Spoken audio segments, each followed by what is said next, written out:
চেষ্টা করেছেন। আর শর্ত আছে, 9 নম্বর শর্ত হচ্ছে নিয়ত, মানে নিয়ত করা, নিয়ত পড়া নয়। আমাদের দেশের মানুষরা এখানেই ভুল করেছে। নিয়ত আল্লাহ করতে বলেছেন, পড়তে বলেননি। আর আল্লাহ পাকের পরে রাসূলুল্লাহ সাল্লাল্লাহু আলাইহি ওয়াসাল্লাম নিয়ত করেছেন, জীবনেও কখনো পড়েননি। তার সাহাবায়ে কেরামরা কেউ পড়েননি, সবাই নিয়ত করেছেন। 4 ইমাম আবু হানিফা, শাফি, মালিক, আহমদ, তাদের জীবনী থেকেও কেউ যদি প্রমাণ করতে পারে যে নিয়ত পড়েছেন, তাহলে বলবো যে তুমি মযহাবদারি, তুমি নিয়ত পড়ো। নিয়ত তারা পড়েন নাই, নিয়ত করেছেন। আর নিয়ত সবাই করে। একটু আগে বলছিলাম নিয়ত একমাত্র কে করে না? যে এখানে ছিল না সে বলবে। পাগলের কোন নিয়ত নেই। পাগলের কেউ নিয়ত আছে, পায়খানা খেলে নিয়ত করে খাই না। কিন্তু একটা সুস্থ জ্ঞান মানুষ পায়খানা পেশাব খেলে ওই নিয়ত করে খায়, তাই না? যে পেশাবি হয়তো ওর ফায়দা আছে বলে খাচ্ছে হয়তো, কিন্তু পাগল যদি পায়খানা পেশাব খায় তাও বুঝে না যে কি খাচ্ছে না খাচ্ছে। নিয়ত করতে হবে। আর নিয়ত মানুষ যখনই কোনো কাজের উদ্দেশ্য করে, এটার নাম হচ্ছে নিয়ত। তার জন্য 1 মিনিট থামতে হবে, কিছুক্ষণ তাকে গবেষণা করতে হবে, তাকে ওটাকে হাজির করতে হবে। এসব ফালতু কথা, কিচ্ছু নেই ওগুলো। যেমনই আপনি মসজিদে যাচ্ছেন আর আপনি দাঁড়াচ্ছেন, আর এখন জামাত শুরু হয়নি, মসজিদে এসছেন, আপনার তাহিয়াতুল মসজিদ পড়তে হবে। এতে সাথে সাথে আপনার নিয়ত হচ্ছে, মগজে কি অন্তরে সংকল্প হচ্ছে যে আমি এখন তাহিয়াতুল মসজিদ পড়বো, অথবা সুন্নাতে রাতে বা পড়বো। আর যখন একামত হয়ে গেল, দাঁড়িয়ে গেলেন, দাঁড়াইতে কে বলছে? আপনার ব্রেন বলছে, দিমাগ বলছে যে এখন দাঁড়া, কারণ একামত হলো, তুই মুসলিম নামাজ পড়তে এসছিস।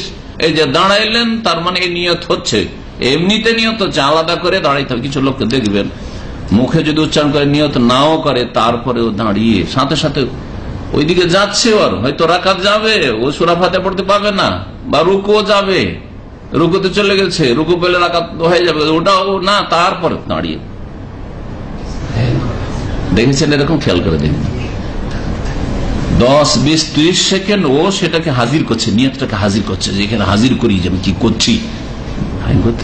গেলেন, আল্লাহু আকবার, ব্যাস, যেখানে আছে ওখানে চলে যান আল্লাহু আকবার দিয়ে। নবী করিম সাল্লাল্লাহু আলাইহি ওয়াসাল্লামের হাদিস হচ্ছে নিয়তের দলিল, যে নিয়ত করতে হবে। ইন্নামাল আমালু বিন্নিয়াত, নিশ্চয়ই সমস্ত আমল নির্ভর করে নিয়তের উপর, অন্তরের সংকল্প। অন্তরের সংকল্প যেমন হবে তেমন কাজের ফলাফল হবে। শুদ্ধতাই এবং বাতিল হওয়াই, পূর্ণ হওয়াই, অসম্পূর্ণ হয়।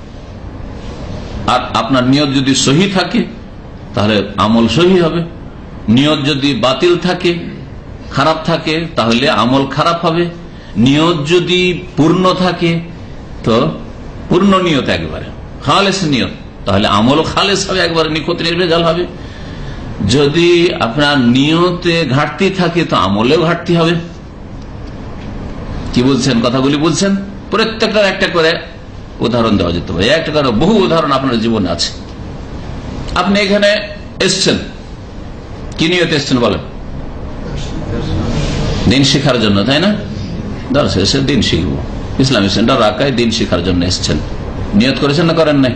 অন্তরে এই সংকল্প নিয়ে এসছেন। এতে সবাইকে আমরা নেকির দিক দিয়ে সমান হব? কখনো না, সবাই নেকির দিক দিয়ে সমান হব না। নিয়তে পার্থক্য থাকতে পারে। কারণ নিয়ত এরকম হতে পারে যে আমি তো নিয়মিত যেতে পারবো না, আমার এত সম্ভব না দূর থেকে আসা, তো আজকে চলো সার্টিফিকেট নিয়ে আসি। সার্টিফিকেট না হবে, দার্স শোনা হবে। নিয়ত দুটা যোগ হইল না, হইল না? নেকি অবশ্যই পাবে, দিন অবশ্যই শিখলো, কিন্তু তার সাথে আর একটা উদ্দেশ্য কি হলো? যোগ হলো। ভালো উদ্দেশ্য দিলাম, খারাপ উদ্দেশ্য এর চাইতে বেশি বললাম না, খারাপ। কিন্তু হইতে পারে যে আমি এক লোকের কাছে টাকা পয়সা পাবো, আর ওই লোককে ইসলামিক সেন্টার না গেলে পাওয়া যাবে না, ওখানে গিয়ে ধরবো, আর ও টাকা দিচ্ছে না, লোকজনের সামনে ধরবো, যাতে করে টাকা দিতে বাধ্য হয়। আসলে দার্স শুনতে আসতো না, দার্স শোনাটা তার সাথে সাথে হয়ে গেল। হ্যাঁ, কি নিয়তে এসছে? টাকার নিয়তে এসছে, টাকাটা হাসিল করবে। তার সাথে সাথে হয়তো যাচ্ছি তখন দার্সটাও শুনিনি, ওটাও নিয়ত করেছে, কিন্তু ওটা 2 নম্বরে আছে, তো নাকি সমান সমান হয়ে যাবে নাকি? একজন লোক খালেস নিয়তে দার্স শোনার জন্য এসে, আর একজন টাকাটাও হাসিল হবে, মেলা দেখা হবে, কলা বিক্রি করা হবে। সব সমান নাকি? না, কখনো সমান নাকি না। ইন্নামাল আমালু বিন্নিয়াত। এইরকম একেবারে যদি ফাসেদ নিয়ত থাকে, বাতিল নিয়ত থাকে, কেউ যদি নিয়ত করে যে আমি নামাজ পড়ছি কারণ শরীর চর্চাইতে রয়েছে, আমাকে খুব সুন্দর ব্যায়াম লাগে, নাকি পাবে? জিরো, জিরো, ঠিক না? জি। আমি নামাজ পড়ছি কারণ নামাজ না পড়লে মাদ্রাসার ছাত্র রাখবে না আমাকে, নাকি পাবে? জি। ইন্নামাল আমালু বিন্নিয়াত। নামাজ আমি পড়ি, কিন্তু নামাজটা ঘরেও পড়ে নিতাম হয়তো, কিন্তু আজকে মসজিদে যাচ্ছি কারণ বিশিষ্ট ব্যক্তি বাড়িতে এসছে, ওর সাথে এখন মসজিদে গিয়ে জামাতে হাজির হইতে হবে। নামাজের নেকি তো পাবে, কিন্তু কমবে না? কমবে না, অবশ্যই কমবে। এই জন্য বললাম, শুদ্ধ হয় অশুদ্ধ হয়, পূর্ণ হওয়ায় অসম্পূর্ণ হওয়ায় আমল নির্ভরশীল কিসের উপর? নিয়তের উপর। এই জন্য অনেক সময় একটা লোক পাপ না করেও পাপী হতে পারে। একটা লোক মদ খাওয়ার জন্য গেল, আর যেই গিয়েছে মদ কেনার জন্য, আর রেড পড়ে গেছে পুলিশ, আবার পালাপালি করে পালিয়ে জান বাঁচিয়ে কোন রকম করে বেঁচে আসলো। বলেন গুনাহগার হবে না? হবে না? গুনাহগার হবে না? হবে না? অবশ্যই গুনাহগার, কারণ ও মদ আসলে খেত, বরং খেয়ে নিয়েছে বলতে হবে যদি পারতো তাহলে, ঠিক না? কিন্তু পারেনি। এইরকম যে কোনো গুনার ক্ষেত্রে নেন, যে কোনো গুনার ক্ষেত্রে উদাহরণ নেন। আর একটা লোক গিয়েছে গুনার কাছে, মদের কাছে, তারপর আল্লাহর ভয় হয়েছে, আমি মুসলিম ছেলে আর সৌদি আরব এসেছি, আমি মদ খাবো। যাওয়ার পরে মদের গ্লাসে হাত দিয়ে দিয়েছে, পয়সা পেমেন্ট করে দিয়েছে, তারপর আল্লাহর ভয় হয়েছে, পালিয়ে চলে এসছে। বলেন এর কি হবে? নেকি হবে, কারণ আল্লাহর ভয়ে গুনাহ ছেড়ে দিয়ে এসছে। দেখলেন পার্থক্য? এই লোকটাও মদ খেলো না, মদের কাছে গিয়ে, আর ওই লোক মদ খেলো না, কিন্তু একজনের গুনাহ হইলো আর একজনের নেকি হইলো। দেখলেন? ইন্নামাল আমালু বিন্নিয়াত, হাদিস ফিট করার এখানে মানুষের আমল কর্ম, এমনকি ত্যাগের ক্ষেত্রে কর্ম ত্যাগ করাও নির্ভর করে নিয়তের উপর। কি নিয়তে কর্ম ত্যাগ করে, পাপ ত্যাগ করেছে? পুলিশের ভয়ে নাকি আল্লাহর ভয়ে? দাড়ি রেখেছে আল্লাহর জন্য, সন্তুষ্টির জন্য, না কফিলের সন্তুষ্টির জন্য? জি হ্যাঁ, দেখতে হবে। ইত্যাদি ইত্যাদি সমস্ত আমলের ক্ষেত্রে। এর মাধ্যমে নামাজের শর্তাবলীগুলি সম্পূর্ণ হইল। আল্লাহু আ'লাম। সাল্লাল্লাহু আলাইহি মুহাম্মদ ওয়া আলা আলিহি ওয়া সাহবিহি আজমাইন। ইন্নামাল আমালু বিন্নিয়াতের হাদিসটি সহিহ বুখারী মুসলিম রয়েছে। নিয়ত সম্পর্কে এর আগে অনেকবারই বলেছি, অনেক নতুন ভাইরা আছে, এজন্য দু একটি কথা আরো বলে দিই। নিয়ত কখনো পড়বেন না, তাতে আপনি বিদাত দিয়ে আপনার আমল শুরু করবেন। আর বিদাত দিয়ে কোনো কাজ শুরু করলে, নবীর তরিকা ছাড়া অন্য কোন তরিকা দিয়ে কাজ শুরু করলে, সেই কাজ কবুল হওয়ার আশা কখনো করিয়েন না।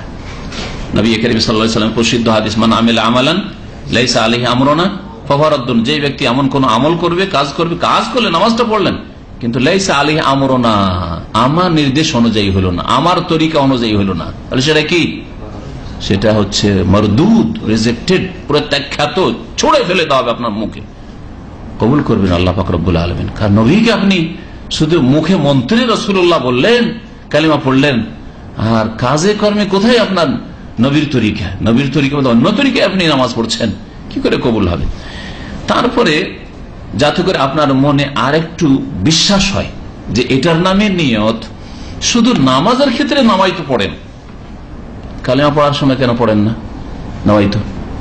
নওয়াইতু আন আশহাদু আল্লা ইলাহা ইল্লাল্লাহ, আমি শাহাদাত পড়ার, বা কালিমা নওয়াইতুল কালিমা তাইয়্যিবা, কালিমা তাইয়্যিবা পড়ার নিয়ত করছি। কোন বাঙালি, কোন ভারতীয়, কোন পাকিস্তানি যারা নওয়াইতু দিয়ে নামাজ পড়ে, তাদেরকে জিজ্ঞাসা করছি, কালিমা নামাজের আগে, ঠিক কিনা? ইসলামের 5টি স্তম্ভ গত সপ্তাহে পড়েছেন, নামাজের আগে হচ্ছে কালিমা। কালিমা পড়ার জন্য নিয়ত পড়েন? নিয়ত পড়েন না। তো নামাজে যদি নিয়ত না পড়ে আপনার নামাজ হচ্ছে না, এই বিদারি ধারণা রাখেন, এটা যদি ইসলাম হয়, তাহলে কালেমা পড়ার সময় নিয়ত পড়েন না, আপনার কালেমা কবুল হয়? যদি কালেমা কবুল না হয়, তো আপনি কি করে মুসলিম হইলেন? বলেন ভালো করে, বুঝতে পেরেছেন? তার তৃতীয় স্তম্ভ ইসলামের কি? যাকাত।